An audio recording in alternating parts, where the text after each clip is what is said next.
Right. Do you think the US will finally warm up to crypto with the new administration, or will startups continue to go overseas for fear of strict regulations?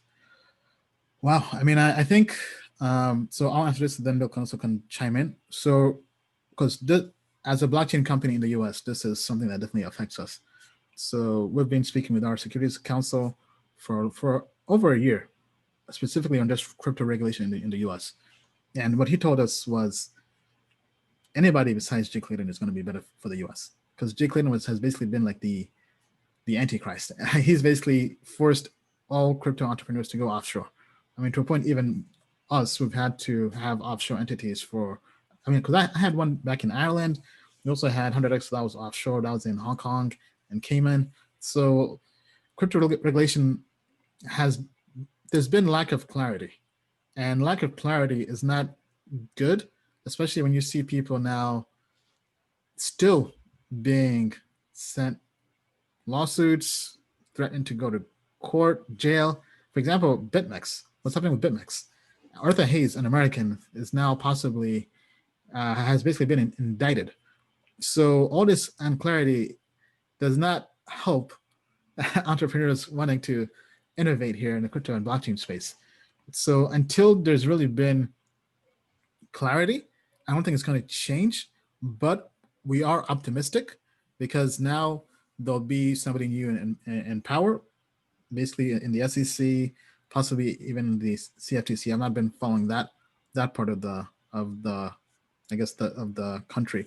But the other thing I'll add on is these rumors about crypto regulation for non-custodial wallets is not helping. I don't think that's helping at all. I think if anything, that's making things worse to a point where if you're a US company, it might just be easier to just keep on doing what you're doing, especially for exchanges and just blocking US access.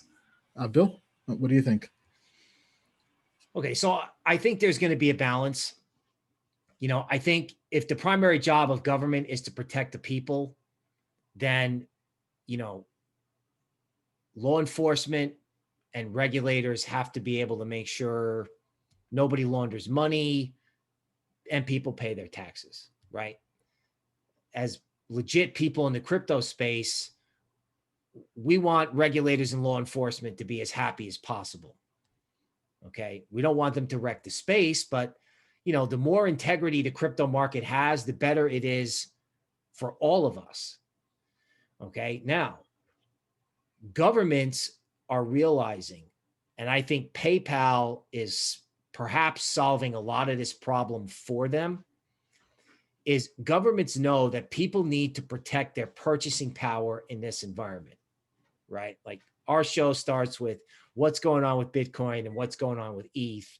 And the evening news starts off with what's going on in politics, the virus, lockdowns, unemployment, etc.